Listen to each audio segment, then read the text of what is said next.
Welcome to my channel. I'm Hao Zhong.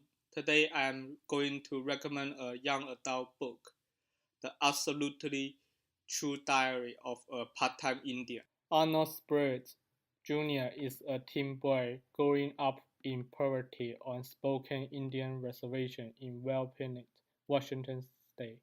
Junior's father is an alcoholic. His mother works at the trading post, and his grandmother and older sister live in the same house as the rest of the family.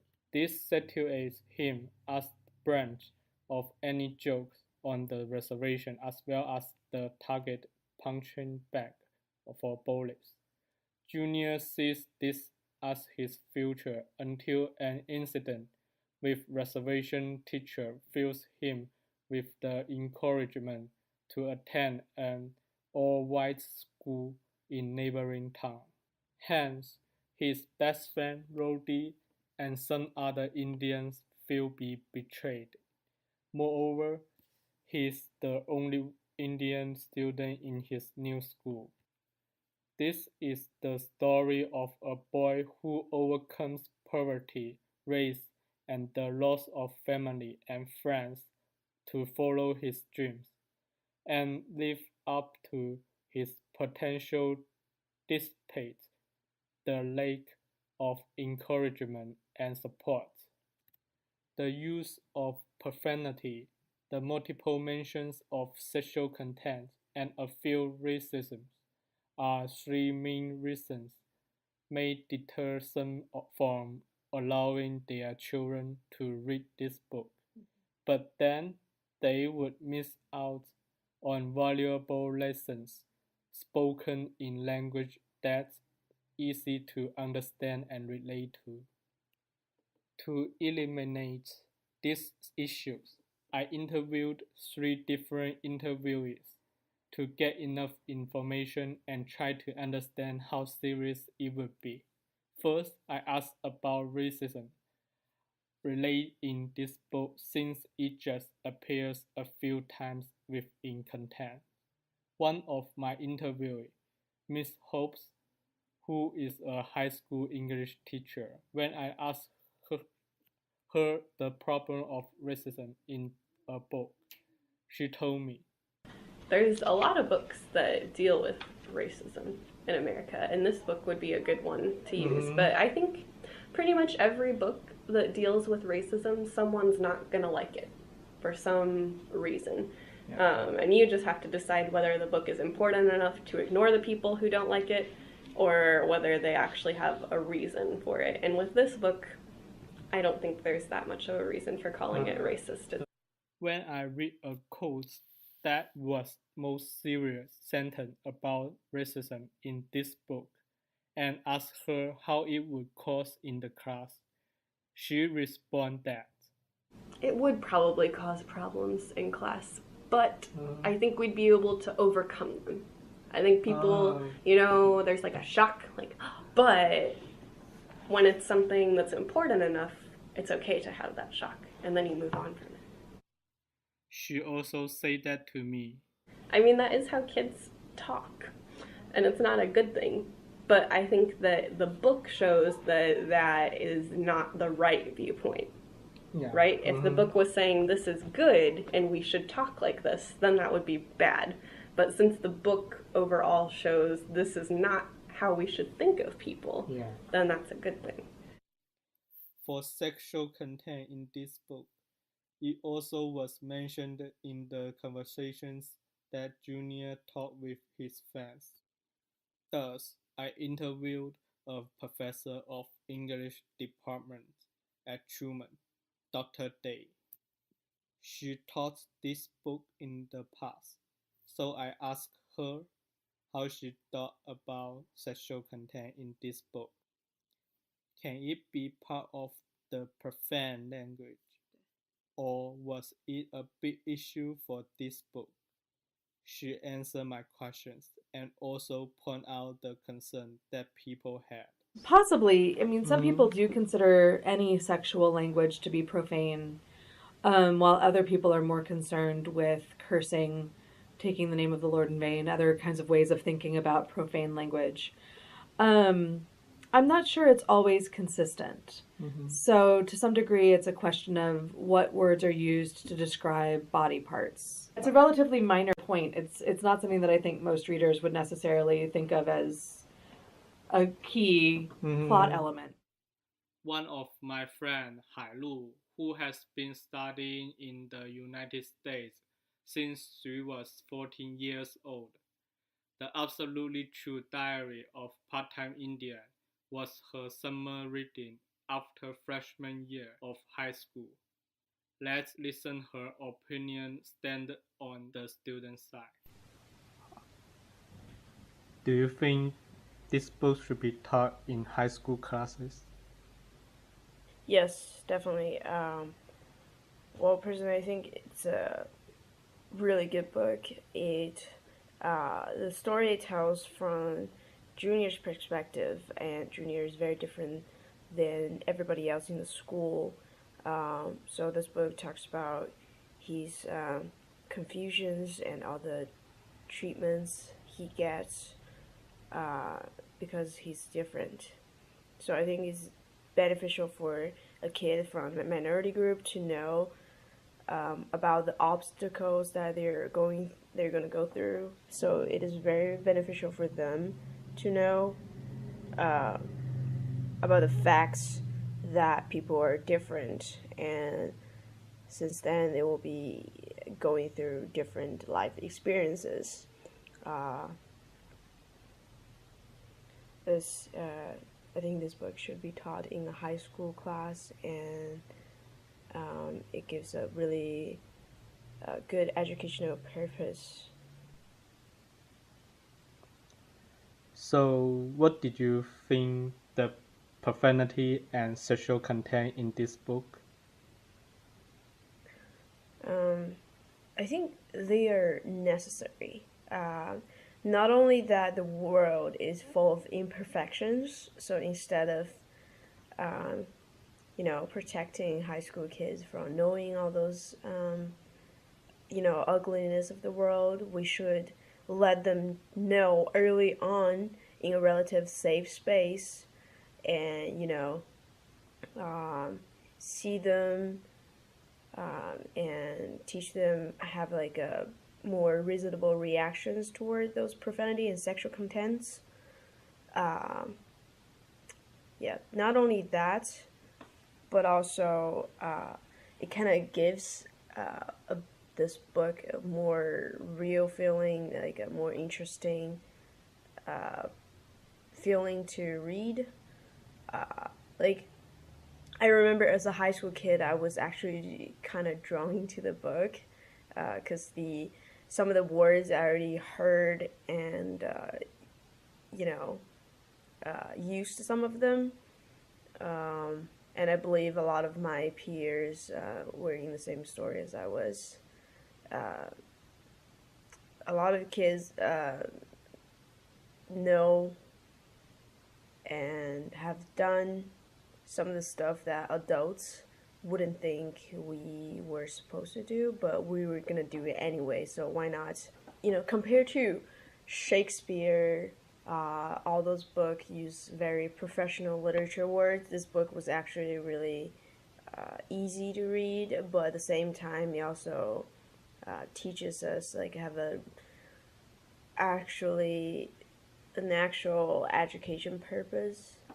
So I think profanity was necessary in the book in a way of presenting the real world and attracting high school kids to really read this book. The reason why Hai Lu loved this book is because Junior's experience recall her memories. As a young student who studied abroad alone, she didn't know a lot of American culture. Also, due to her speaking skill, could not offer a good communication with other students at that time. She had a difficult time to make friends. However, Haru didn't give up as Junior did in the book, and she tried her best to overcome all challenges she met. Also, Dr. Day said, it's hard to live what you know, but there are also a lot of young people who don't come to great situation, and it's helped to remind it that you are not trying to escape, you are trying to face it. It's a good way to read. Therefore, I asked Dr. Day, can this book inspire students really well? She said that. Yeah, I think Sherman Alexie, as an author, is someone who is really committed to um, facing challenges, facing things that are hard about life. And because he writes for both adults and for younger readers, he is somebody who I think high schoolers in particular can read over time. Yeah. With Absolutely True Diary, what I think is most important or most worth celebrating about this text is that Junior, as a narrator, is so autobiographical. Sherman Alexie has talked openly about how his own adolescent experiences inspired the book. That he really does feel like a very real character and not a set of stereotypes about adolescence or about being American Indian or growing up on a reservation. Yeah. And I think the reason that this book has been so well received among adolescents is that Junior is very specific. Most adolescent readers will not have lived through the things that Junior is writing about. But he is also very, because he's such an open character, because he talks so openly about what he's feeling, I think he's a very accessible character. I think readers can relate to his feelings or be drawn into his world, even if it has no resemblance to their own. And I think it also educates readers. I think it makes visible some ongoing issues in a community that isn't very well represented in adolescent literature. Hai Lu also add that. Another thing, Junior also in Junior's diary, it also talks about how different people have different social roles, and how some people, just stick with the roles, and some people were not so mundane. They actually dreamt big. They wanted to be different. Not that they were born different, but they wanted to be more than what they supposed to be, than their expectations, limitations, all that. So I think it's a really inspiring book for high school kids, who usually are from a small town.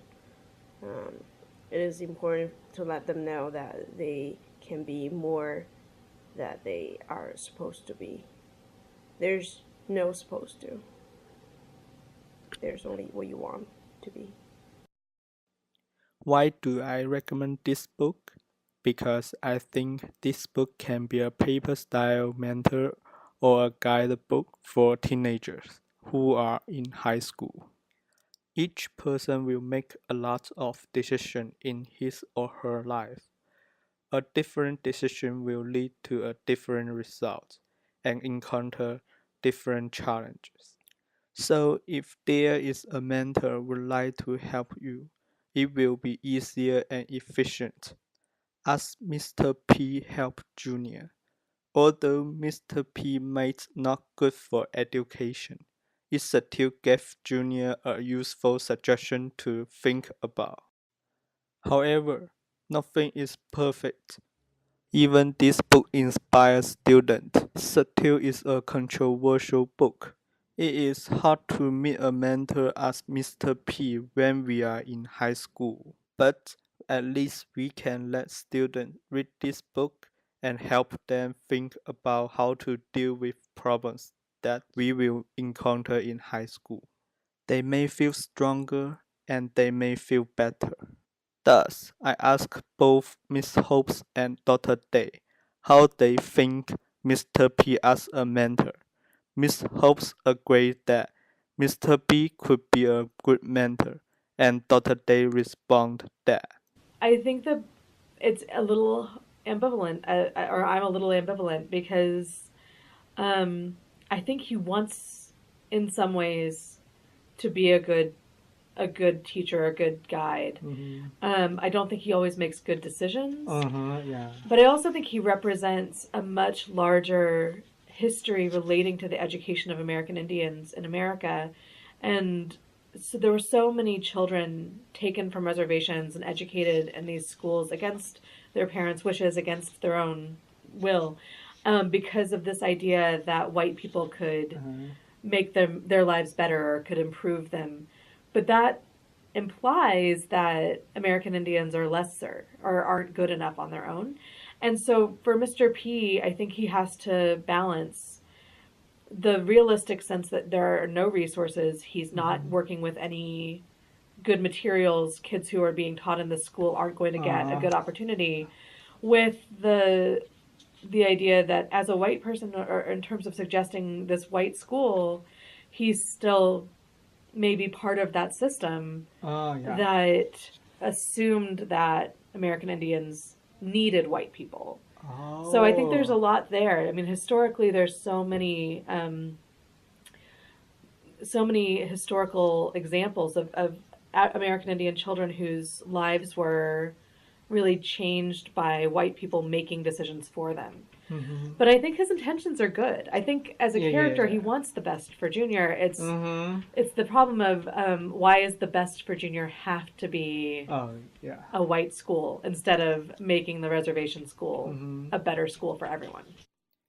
Then I asked Dr. Day how she thought about considering this book as a mentor. She told me, The book itself is a teacher, kind of, in that role. I think it can be, and that makes it even more troubling to think about how controversial it is. Because if we see that message as a good message, why wouldn't we want that to be in young readers' hands? After this, she also gave me her viewpoint on this book. The other thing I think is really useful about this text, and the reason that I think it's important to be available to students, is that if they read this text as a young adolescent, it might get them looking for Sherman Alexie's books for adults when they're a little bit older. And not just Sherman Alexie, but other authors of color, other authors who are talking about underrepresented groups or underrepresented experiences. So the book's value is both its own content being really useful, really important, but also that it makes students aware of this author whose poetry and other essays and short stories and other novels are just so beautiful and so important. And they might not encounter Sherman Alexie when they're older if they hadn't read Absolutely True Diary when they were younger.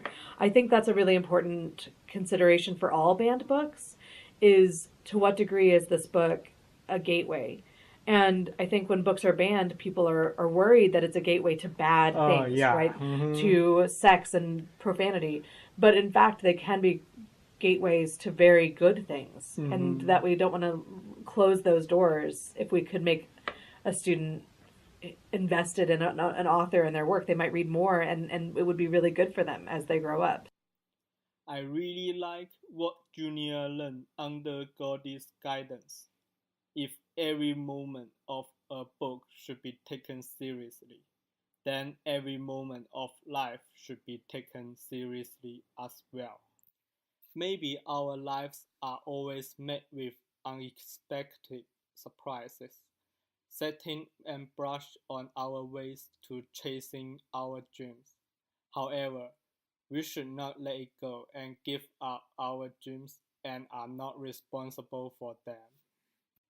Although Junior suffered a lot since he was born, he always kept the faith in his life, used knowledge to enrich his life, used comic to express his discontent, maintain his dignity with faith, and be responsible for himself. So he took care the relationship with classmates seriously, endured loneliness and scorn. However, he had been very brave to face the challenges brought by new environment, and this really caused a qualitative change, and he grew a lot. So no matter how aggressive and frustrated you are, please take your life seriously, not perfunctorily. This is why I recommend this book to you. Those of you who are experiencing growing pains. As Junior said, we all have pains, and we all looking for ways to make the pain go away. Thank you for your listening.